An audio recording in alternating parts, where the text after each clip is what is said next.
Question लिखो, half life of first order reaction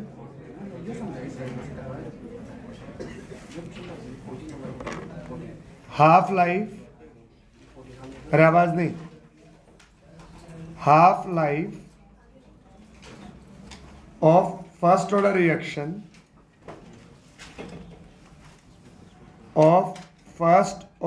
reaction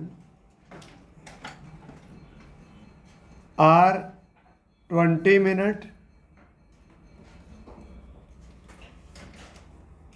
and 5 minutes. 20 minutes and 5 minutes at 27 degrees Celsius and 47 degrees Celsius temperature. Calculate activation energy in kilojoule. करे solve.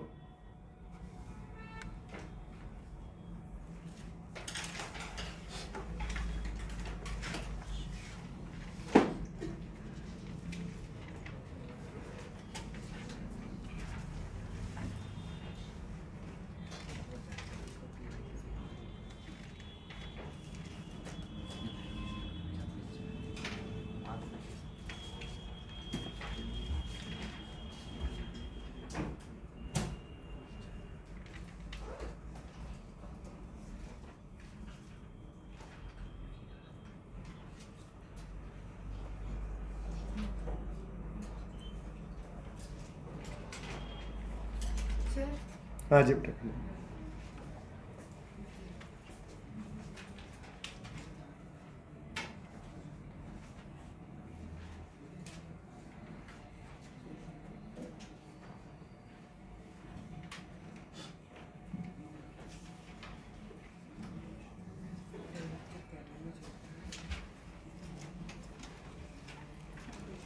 हाँ जी,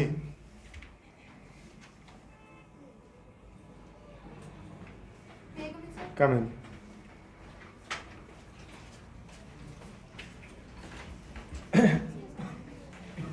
तो अपने पास देखो T half दिया हुआ है, दो टेम्परेचर दिए हुए हैं।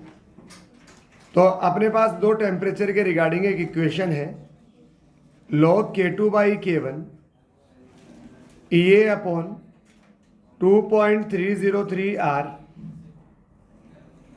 इधर आ जाएगा T2 माइनस T1 अपॉन आ जाएगा T1 T2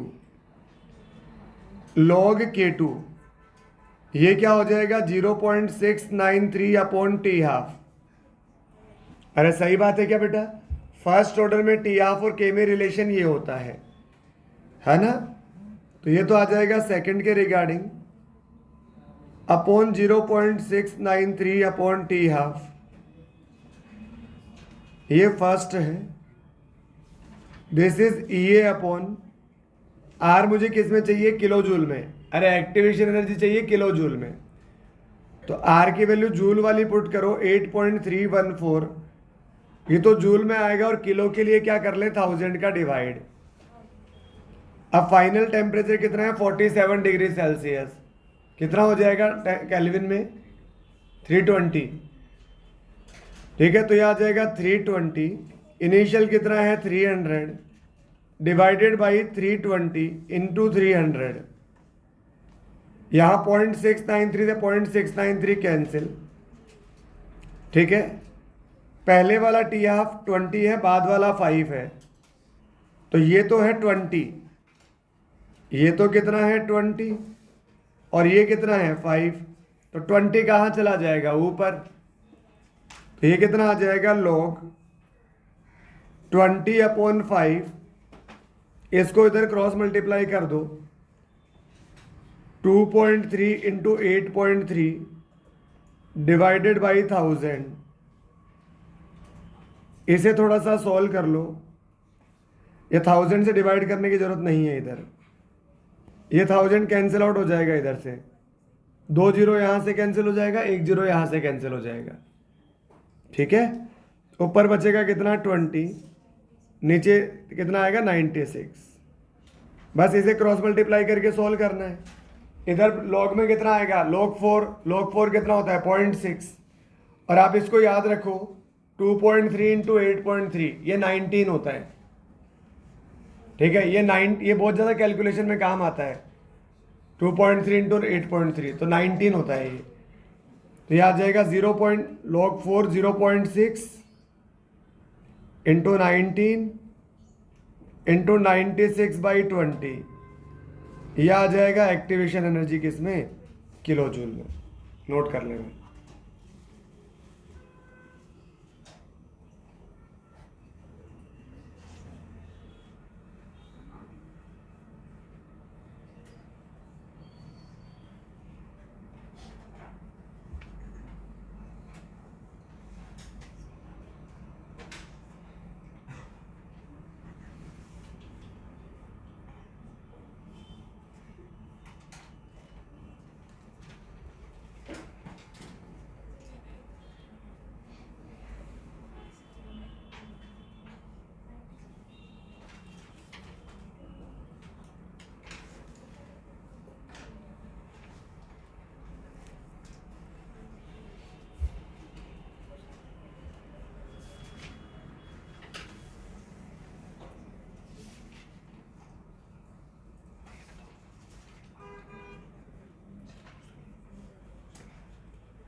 हो गया। एक क्वेश्चन और लिखो।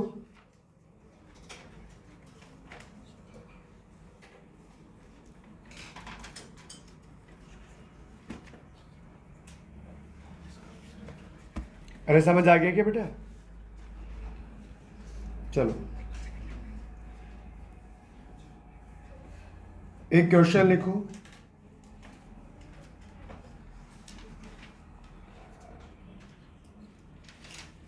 A hydrogenation reaction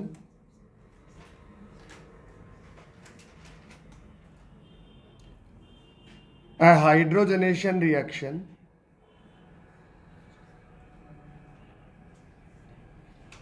is carried out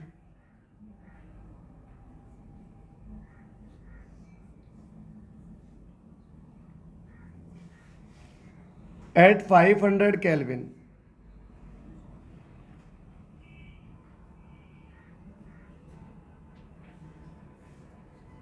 if same reaction with same rate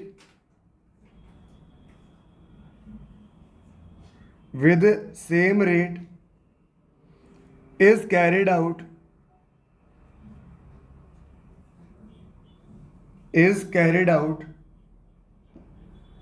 at 400 Kelvin in presence of catalyst.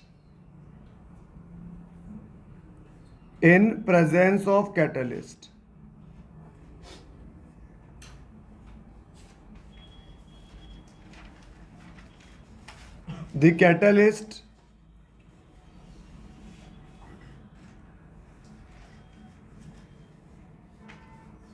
decreases EA by 20 kilojoule mole inverse.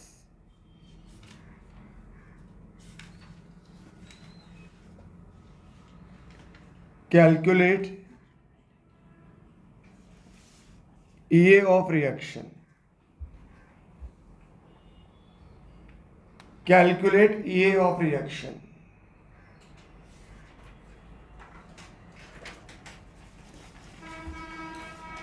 सोचे।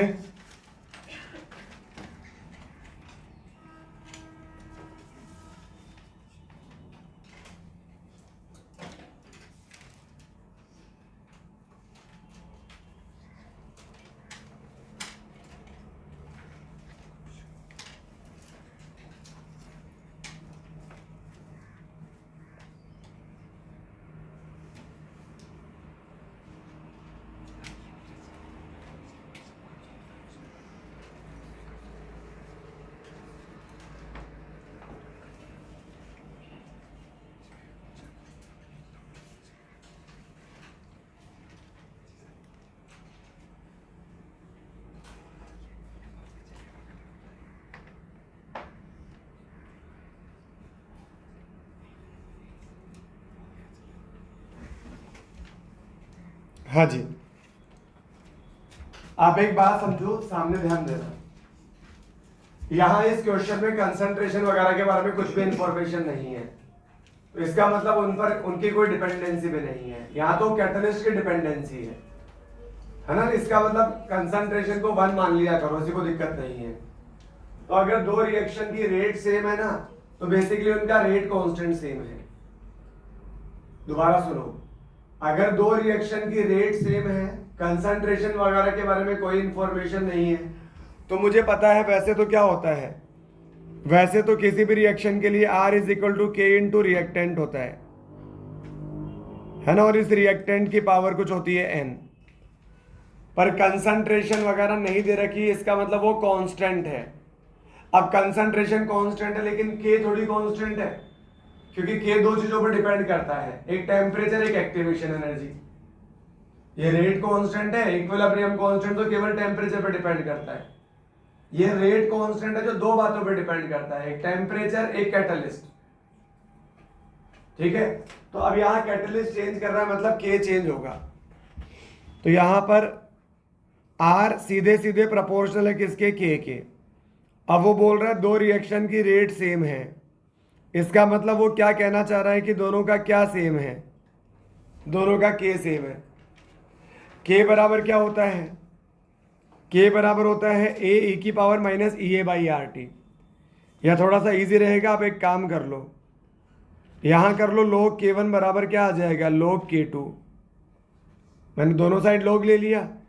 log k किसके बराबर होता है, log a minus E A upon 2.303 R T, और इधर आ जाएगा log a minus E A upon 2.303 R T.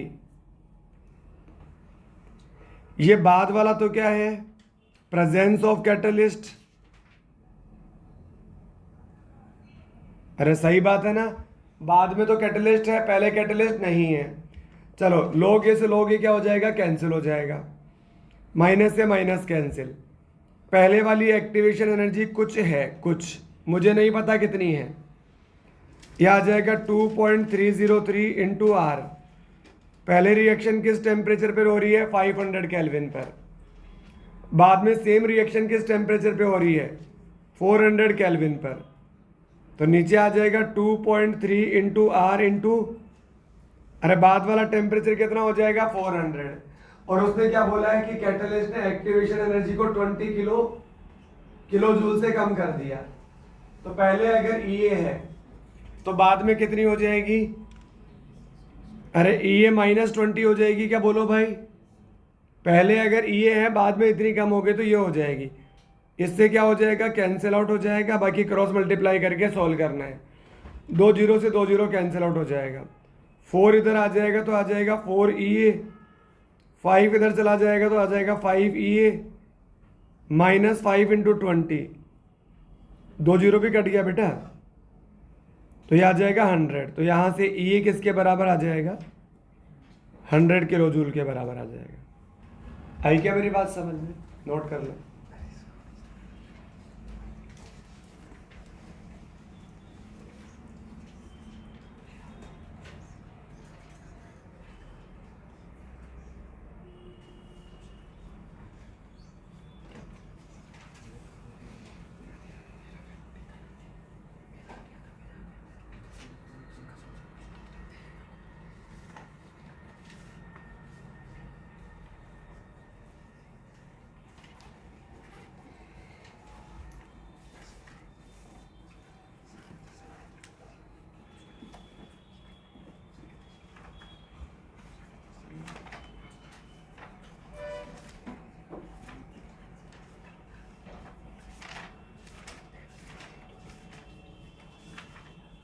हो गया, एक क्वेश्चन लिखो।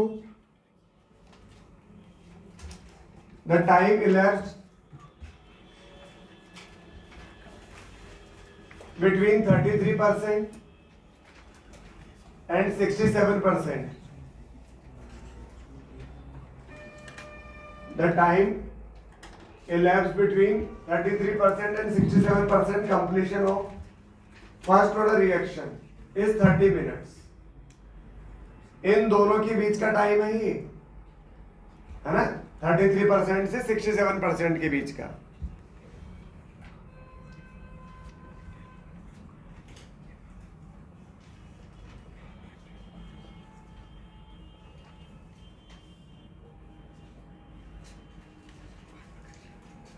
What is the time?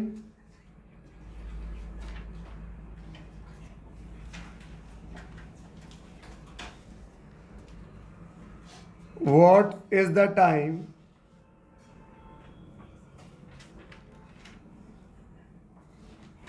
needed for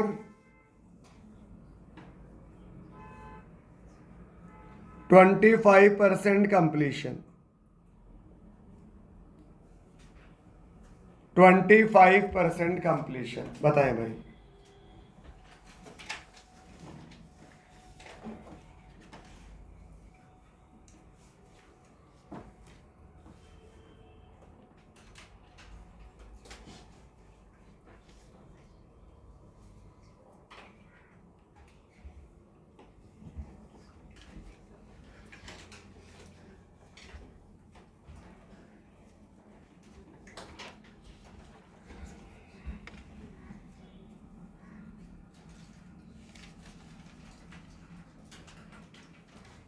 T 67%, ये क्या होता है? T 2/3। अरे 66.67% तो होता है 2/3। और एक है T 33%, ये क्या है? T 1/3। मुझे क्या गिवन है? T 2/3 minus T 1/3। ऑब्वियसली 2/3 में टाइम ज़्यादा लगेगा ना, तो इनके बीच का जो टाइम है ये गिवन है 30 मिनट्स। ये गिवन है 30 मिनट्स। और मुझसे पूछा क्या है? T 1/4 पूछा है। अरे 25% क्या होता है? 1/4 ही तो होता है। ये अपने से पूछा है। अच्छा, सेम रिएक्शन है तो आपका के सेम होगा। सेम रिएक्शन का के सेम होता है, तो यहां से आप के की वैल्यू कैलकुलेट कर लें। तो टी क्या होता है? 2.303 लॉग इनिशियल में ए नोट हो जाएगा। अगर 2/3 कंप्लीट हो गया तो बचा कितना? 1/3। तो यह आ जाएगा ए नोट बाई 3 अपॉन के। आपको याद है क्या इक्वेशन क्या होती है फर्स्ट ऑर्डर की? K t is equal to 2.303 log A naught upon 80 होता है। तो मुझे तो केवल टी ही तो पुट करना है यहां पर, तो मैंने टी पुट कर दिया। माइनस 2.303 अपॉन के, यह आ जाएगा लॉग इनिशियल में ए नोट मान लो। अगर 1/3 कंप्लीट हो गया तो बच गया कितना? 2/3। आई क्या बात समझ में आपके? ठीक है। या एक तो ये तरीका है, या आप सीधा टाइम इंटरवल वाला फॉर्मूला सुनो, आप सीधा टाइम इंटरवल वाला फॉर्मूला भी यूज कर सकते हो। टाइम इंटरवल का फॉर्मूला था ना के T2 माइनस T1, के T2 माइनस T1 2.3। तो ये करने के बजाय अपन वो भी कर सकते हैं, कोई दिक्कत नहीं है। वो तो देखो क्लिक करने वाली बात है, जब अपन क्वेश्चन सॉल्व करते हैं तब क्या क्लिक करता है। ठीक है, अगर 0 से नहीं दे रखा तो इसका मतलब टाइम इंटरवल यूज कर लो। इस तरह का मैंने क्वेश्चन करवाया भी है कि 10 सेकंड बाद में रेट इतनी है और 20 सेकंड बाद के रेट इतनी है। चलो, तो ये आ जाएगा अपने पास गिवन है 30। तो अब अपन एक काम और कर ले। मुझसे क्या पूछा हुआ है? T 25% पूछा हुआ है ना। अरे बोलो, तो उसका अपन वो कैलकुलेट कर लेते हैं, वो आ जाएगा। थोड़ा सा इसे सॉल्व करके अपन के कैलकुलेट कर लें क्या? तो इसे सॉल्व करके के कैलकुलेट कर लें तो एक आ जाए, यह आ जाएगा 2.3 अपॉन के, या के को उधर भेज दें। ये आ जाएगा log 3 minus log 3/2 is equal to 30। ये अंदर क्या बचेगा, log 3 माइनस log 2 बचेगा, log 3 से log 3 कट जाएगा, तो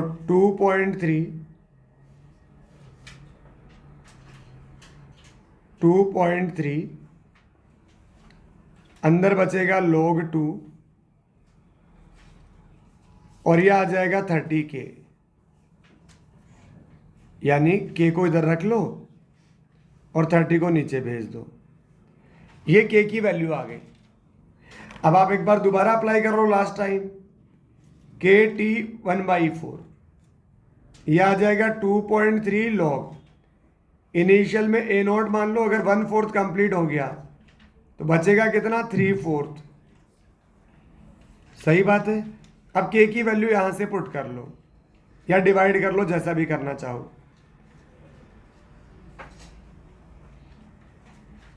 ठीक है, यहां से के की वैल्यू पुट करी, 2.3/30 log 2 इंटू 1/4, 2.3, ये कितना आएगा, log 4/3।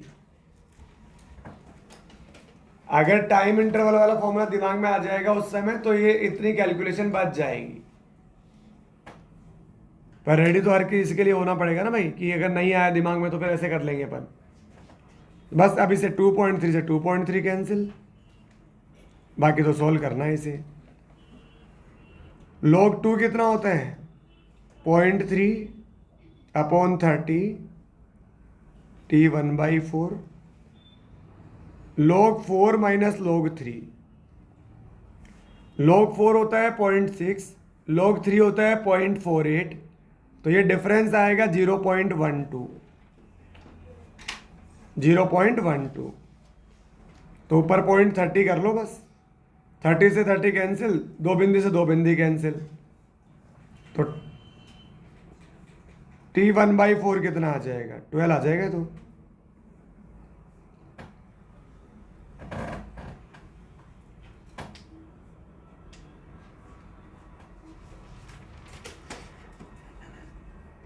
पर ये मेथड थोड़ा सा लेंदी हो गया, टाइम इंटरवल यूज करोगे तो बिल्कुल सिंपल हो जाएगा। 2 इक्वेशन आ जाएगी, डिवाइड कर लेना, मैं बता ही देता हूँ ना।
क्या इतना नोट हो गया क्या बेटा? आप देखो इसका सेकंड मेथड,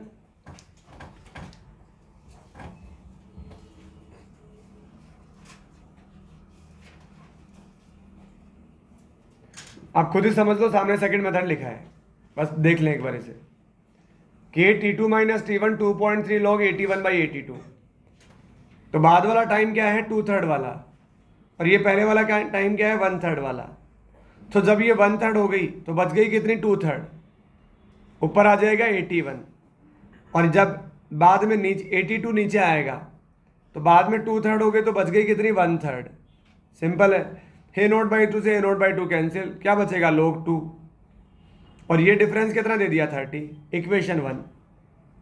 और सेकंड इक्वेशन मैंने 1/4 के लिए लगा ली, ये आ गया। अब क्या करूंगा, दोनों को डिवाइड कर लूंगा। जैसे डिवाइड करूंगा, k से k कैंसिल, 2.3 से 2.3 कैंसिल, ठीक है, तो यहां से आ जाएगा सिंपल। अरे आई क्या बात समझ में? ये सेकंड मेथड है। लिख लें सेकंड मेथड, आप नोट कर लो, क्योंकि करेंगे अपन सेकंड मेथड से ही हमेशा। करेंगे क्वेश्चन हमेशा सेकंड मेथड से ही अपन, टाइम इंटरवल वाले से ही।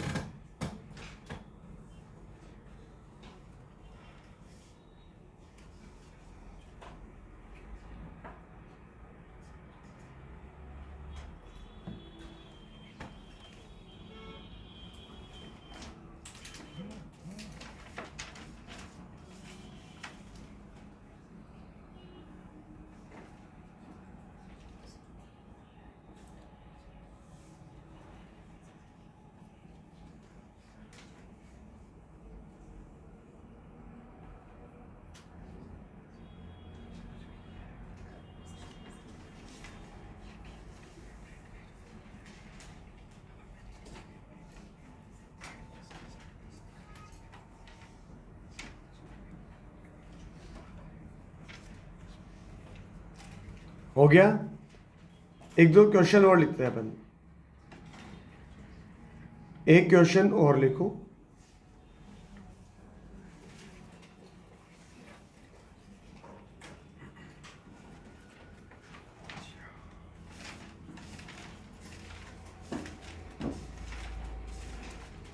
द एक्टिवेशन एनर्जी, क्वेश्चन लिखो बेटा। The activation energy E of two reaction RE1 and E2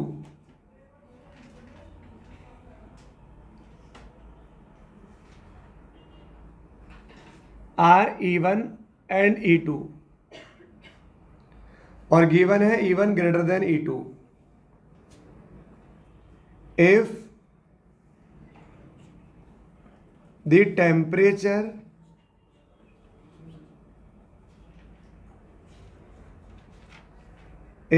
temperature of reacting system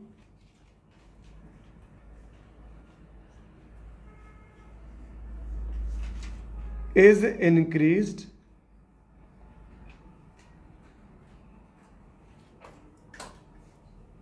from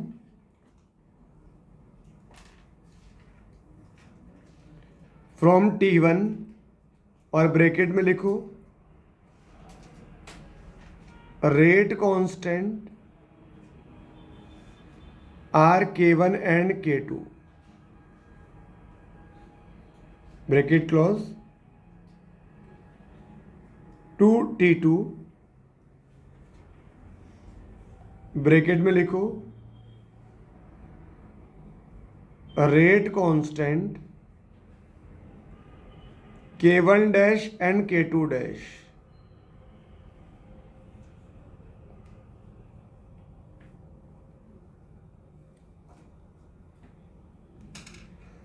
Then find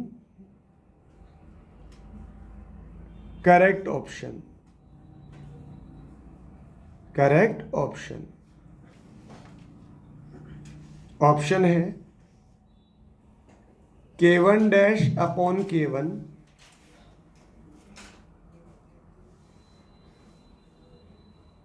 लिखा है सामने, खुद से सोचेंगे इस पर।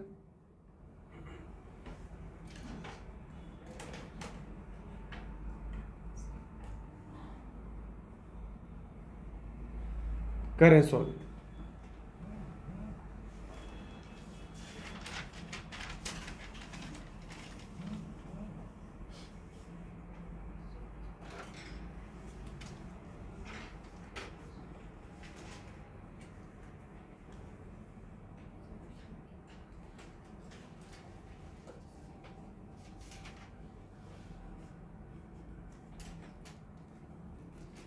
दो मिनट हैं आपके पास, आप सोचें।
बताओ भाई, सेकंड, ठीक। ये मैंने कल समझाने की कोशिश की थी कॉन्सेप्ट आपको, है ना, कि यहां पर काम आएगा differential form of RNS equation, वो जो अपने टेम्परेचर के साथ में डिपेंडेंसी देखी थी। मैं दोबारा समझाता हूं उस बात को। देखो कल एक आध के कंफ्यूजन था, अभी दोबारा समझ लो। ln k is equal to ln a minus E A upon R T, temperature के रेस्पेक्ट में डिफ्रेंशिएट करो, d by d t ln k, ये तो जीरो हो जाएगा, इधर आ जाएगा d बाई डी टी, और या सॉरी इधर आ जाएगा ई A upon R T square. अरे आया था कल भाई, आर टी स्क्वायर। अब अपन टेम्परेचर को दोनों रिएक्शन में सेम इंक्रीज कर रहे हैं, इसका मतलब डी टी या डेल्टा टी क्या है, सेम है। तो मुझे पता है टेम्परेचर बढ़ाने पर के बढ़ेगा तो सही, ठीक है, लेकिन किसका के ज़्यादा बढ़ेगा वो यहां से समझ में आएगा।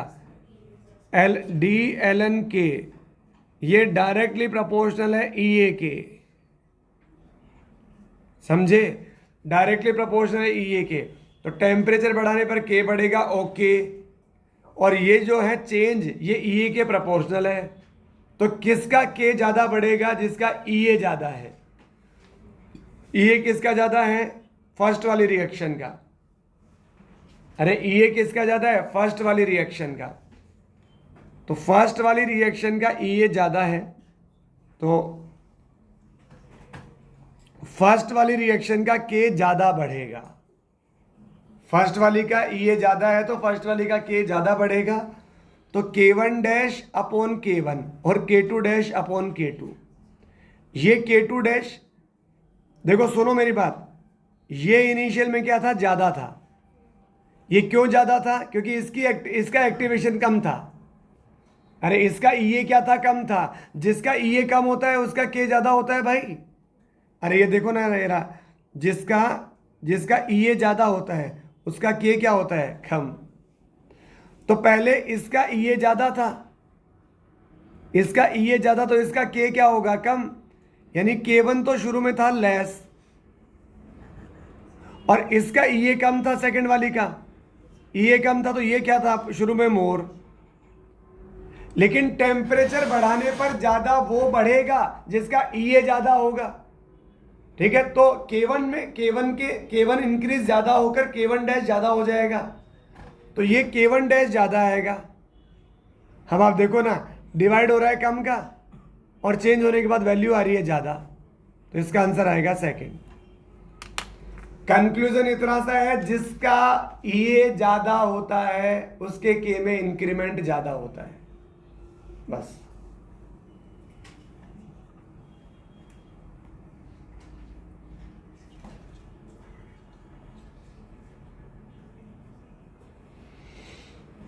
आगे के बाद समझ। एक क्वेश्चन लिखो, थोड़ा सा अच्छा क्वेश्चन है, ज्यादा तो हो ही जाएगा, सही बात है, ज्यादा तो K2 डैश ही रहेगा, है नहीं। लेकिन बात ऐसे थोड़ी बोल रहा हूं मैं K1 डैश ज्यादा है कि K2 डैश ज्यादा है, ये क्वेश्चन थोड़ी है। बात है रेशो की, बात किसकी है, रेशो की। मुझे पता है K2 E2 कम है, तो रहेगा तो K2 डैश ही ज्यादा। लेकिन बहुत देखो, ऐसे जब वो इंक्रीज होता है कि ये ज्यादा इंक्रीज हो रहा है, ये कम इंक्रीज हो रहा है, तो रहेगा तो यही ज्यादा, लेकिन ऑलमोस्ट बराबर ही रहेंगे, ऑलमोस्ट बराबर ही रहेंगे, ज्यादा डिफरेंस नहीं आएगा। अब बात करो इनिशियल से, जब डिवाइड करोगे ना इनिशियल का। अरे मैं एक मिनट दोबारा सुनो यार, इस बात को कंफ्यूजन मत रखो, सामने ध्यान दो। अगर 1% भी कंफ्यूजन है तो E1 क्या है, ज्यादा है E2 से, तो इसका मतलब K1 जो है वो कम होगा और K2 क्या है, ज्यादा होगा, सही। तो ये है मेरे पास में K1 और ये मेरे पास है K2। शुरू में K2 ज्यादा था, अरे शुरू में क्या ज्यादा था, K2। अब जब इंक्रीज होने की बारी आएगी तो ये भी इंक्रीज होएगा और ये भी इंक्रीज होएगा, लेकिन ज्यादा इंक्रीज कौन होएगा? जिसका ईए ज्यादा है। ईए ज्यादा किसका है? फर्स्ट वाले का। अरे ईए ज्यादा है किसका? इसका, फर्स्ट वाले का। तो ये देख, इसमें इंक्रीमेंट ज्यादा होगा और इसमें इंक्रीमेंट कम होगा, तो अल्टीमेटली भी ये कम ही है और यही ज्यादा है। जो पहले ज्यादा था वो भी वही अभी भी ज्यादा है, लेकिन जो फाइनल वेरिएशन है वो कोई बहुत ज्यादा नहीं है, वो तो ऑलमोस्ट बराबर है। अब यहां ये तो आ गया मेरे पास में क्या? K1 डैश, ये आ गया K1 डैश, और ये आ गया K2 डैश। अब आप सुनो, अगर आप K2 डैश में K2 का डिवाइड करोगे और K1 डैश में K1 का डिवाइड करोगे, तो जहां इनिशियल वैल्यू कम थी वहां ओवरऑल क्या आएगा? ज्यादा आएगा, और जहां इनिशियल वैल्यू ही ज्यादा थी वहां फाइनल वैल्यू उतनी ज्यादा नहीं बढ़ेगी। समझ आ गई बात? है रिलेटिव इंक्रीमेंट की। रिलेटिव, रेशो का मतलब रिलेटिव ही तो होता है, तो रिलेटिव ज्यादा वो बढ़ेगा जिसका ईए ज्यादा है। ये है कहने। एक क्वेश्चन लिखो, फटाफट लिखो। द हाइड्रोलाइज, अच्छा क्वेश्चन है, ढंग से पढ़ो भाई। लिखो, सामने लिखा है।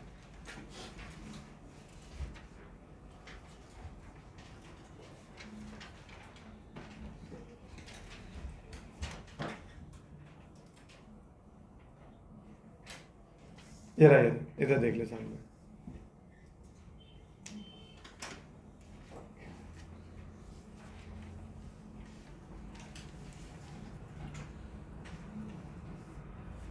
आपको सारी कहानी केवल इसी से समझ में आ जानी चाहिए, इसी से। यही है वो सब कुछ कंक्लूजन, कि जिसका ईए ज्यादा होगा उसका रिलेटिव इंक्रीमेंट ज्यादा होगा। तो ईए ज्यादा किसका है? E1 का। अरे E1 का, E1 ज्यादा है ना, तो E1 में रिलेटिव इंक्रीमेंट ज्यादा होगा। एक क्वेश्चन लिखो, सामने लिखा है, अच्छा क्वेश्चन है, करो सॉल्व।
बताएं भाई।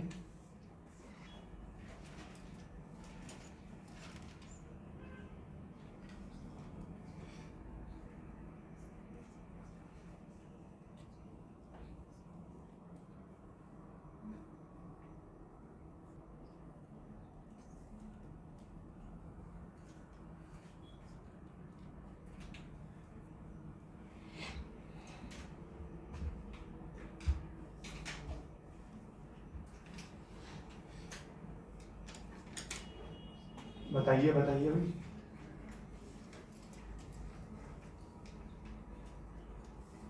बताओ भाई, समीक्षा क्या लग रहा है, कौन सा होना चाहिए?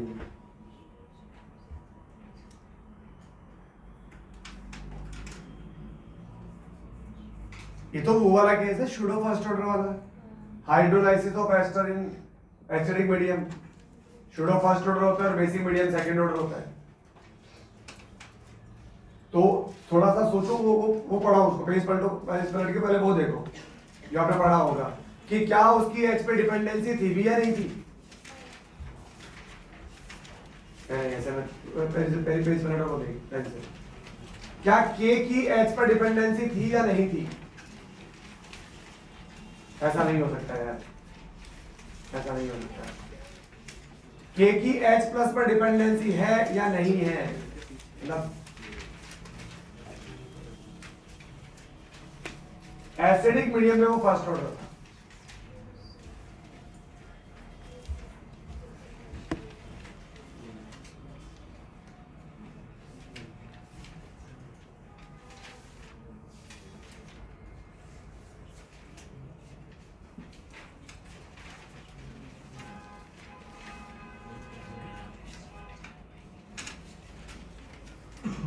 चलो अपन देखते हैं एक बार पीछे कहाँ था pseudo first order, zero order.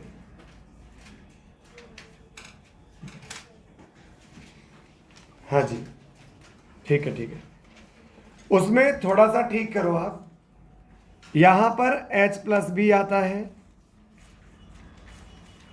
और बेसिकली ये H प्लस जो होता है वो कांस्टेंट होता है।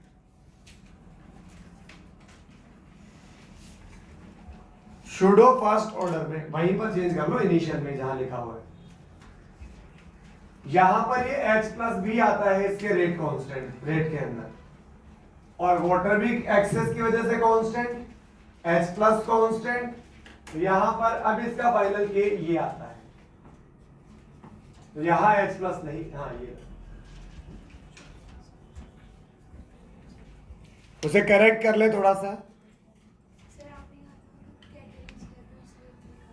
अरे कैटलिस्ट है, लेकिन मैंने ये भी कहा था कि किसी भी रेट लो के अंदर कौन कौन आ सकता है, रिएक्टेंट आ सकता है, प्रोडक्ट आ सकता है, कैटलिस्ट आ सकता है, अगर नहीं आ सकता तो कौन नहीं आ सकता, इंटरमीडिएट नहीं आना चाहिए, है ना। सेकंड, बेसिक मीडियम में तो OH माइनस क्या है, रिएक्टेंट है, उसकी कंसंट्रेशन वेरी करती है, यहां इसकी कंसंट्रेशन वेरी नहीं करती, ये कांस्टेंट रहता है, ठीक है, कांस्टेंट रहता, पर वैल्यू तो के की डिपेंड कर रही है ना H प्लस पर। अब बता दो, अरे अब बता दो किसका के ज्यादा आएगा, H2SO4 का कि HCl का, दोनों की कंसंट्रेशन बराबर है, लेकिन H प्लस की कंसंट्रेशन H2SO4 में डबल आएगी, समझ गए क्या भाई। तो बस यहीं से क्वेश्चन है, कर लिया यहां पर चेंज, ठीक है, तो ये आ जाएगा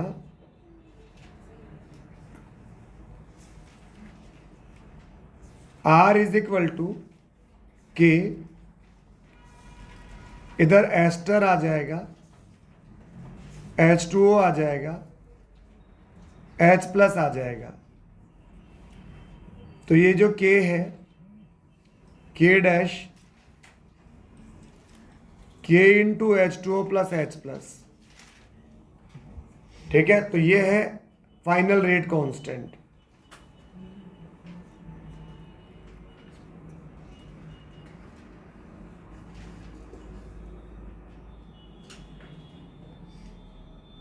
नेट रेट कांस्टेंट। तो मैंने आपको एक बात कही थी कि रेट कांस्टेंट कंसंट्रेशन पे डिपेंड नहीं करता, पर ये rate constant normal rate constant नहीं है, शूडो रिएक्शन का रेट कांस्टेंट है, और शूडो रिएक्शन का रेट कांस्टेंट कंसंट्रेशन पर भी डिपेंड कर रहा है।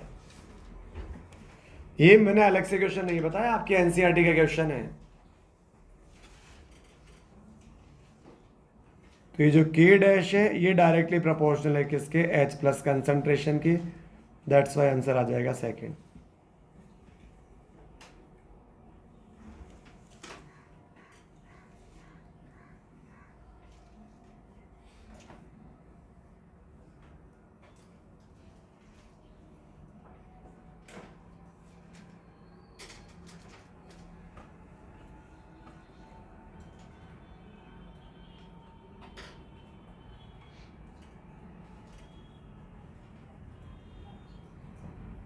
हाँ जी,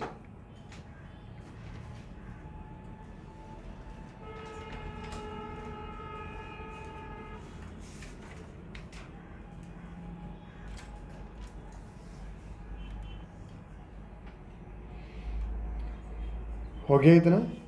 चलो अब लिख लो अदर फैक्टर्स। अपन तो पढ़ कुछ और रहे थे, पढ़ रहे थे फैक्टर्स अफेक्टिंग रेट कांस्टेंट, ठीक है, और अपन अटक गए इसी पर, टेम्परेचर पर, क्योंकि मेन तो यही फैक्टर था। बाकी तो अभी अगले 5 मिनट में सारे कंप्लीट हो जाएंगे, 5 मिनट भी शायद नहीं लगेगी। अदर फैक्टर्स which affect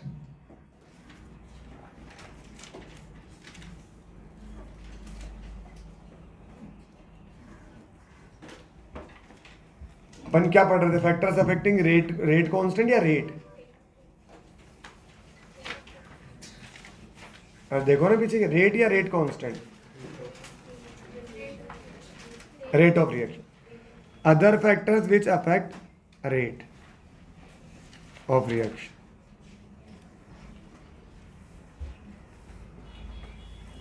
तो आप लिखें, पहला लिखो sunlight,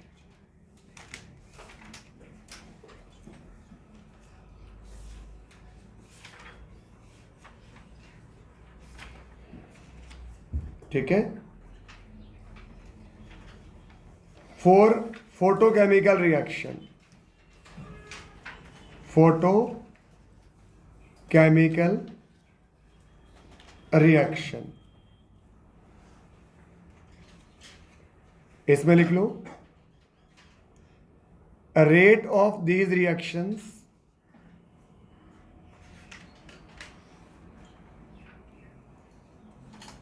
also depends on sunlight or presence of radiations, presence of radiation या एच न्यू, नोट कर ले बेटा।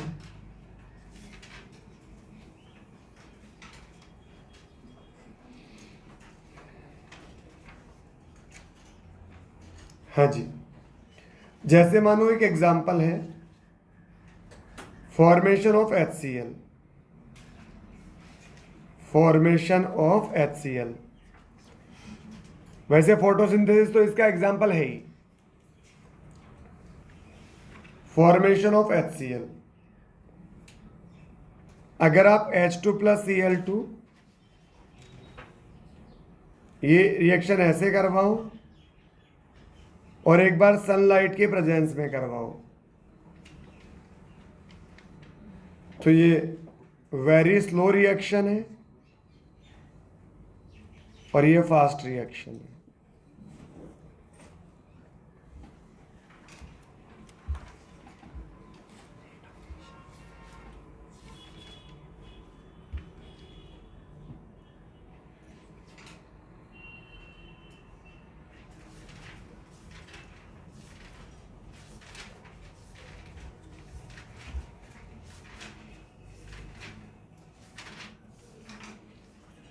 बी लिखो, nature of reactant, nature of reactant,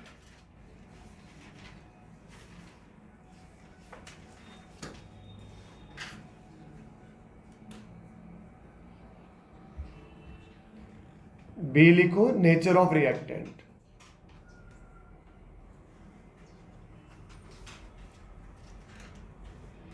nature of reactant पे कैसे डिपेंड करती है, पहला फिजिकल स्टेट,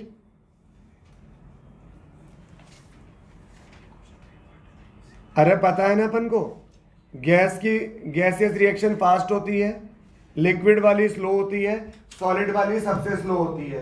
गैसियस रिएक्शंस में पार्टिकल में एनर्जी सबसे ज्यादा होती है, और जहां एनर्जी ज्यादा होगी वहीं तो रिएक्टिविटी ज्यादा होगी। तो पहला तो है फिजिकल स्टेट,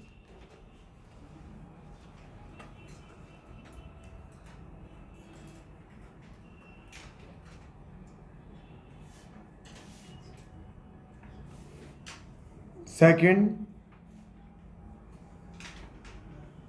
केमिकल नेचर,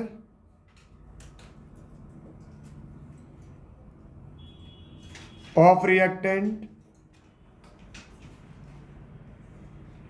बोले तो रेट ऑफ रिएक्शन जो है ना, रेट ऑफ रिएक्शन, ये एक्टिवेशन एनर्जी के रेसिप्रोकल होती है। केमिकल नेचर का मतलब है उनके बीच में बॉन्ड कितने हैं, बॉन्ड का नेचर क्या है।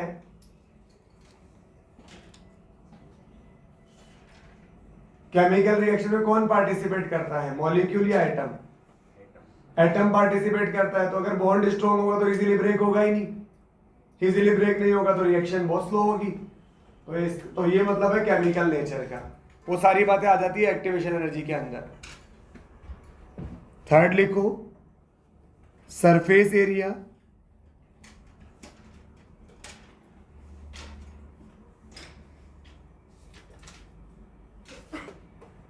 डायरेक्टली प्रोपोर्शनल होता है रेट ऑफ रिएक्शन के।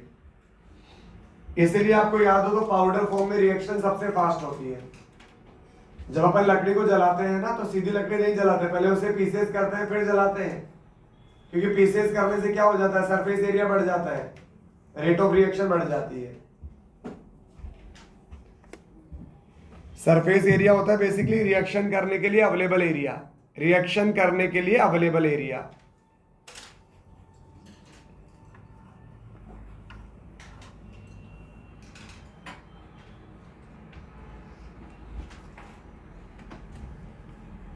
सी, रेट ऑफ रिएक्शन क्या हो, जैसे लेट सपोज कोई रिएक्शन है ए से बी, तो इसका रेट लो क्या आ जाएगा, R is equal to K concentration of A की पावर एन, और ये आ जाएगा R equal to K partial pressure of A की power N.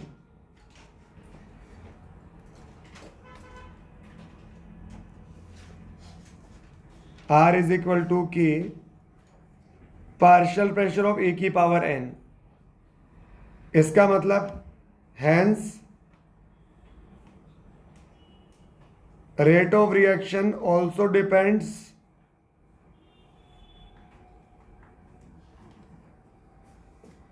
On concentration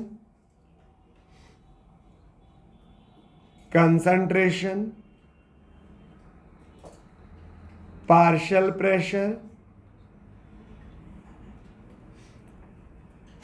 pressure, volume,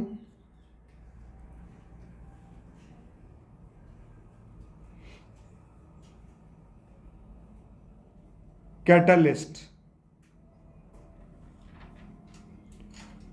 volume catalyst, ठीक है। और टेम्परेचर तो है ही है, एंड टेम्परेचर। ये लास्ट वाले दो फैक्टर हैं जिन पर रेट कांस्टेंट डिपेंड करता है। और अगर के चेंज होगा तो आर चेंज होगा ही होगा, अगर के चेंज होगा तो आर चेंज होगा ही होगा। अब एक लाइन और लिख लो यार, वैसे लिख रखी है अपन ने, रेट कांस्टेंट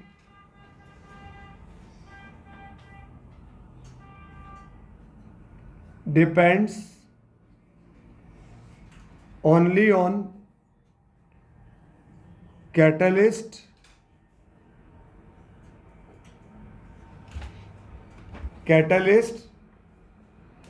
ठीक है, क्योंकि कैटलिस्ट किसको चेंज कर देता है, ईए को, एंड टेम्परेचर।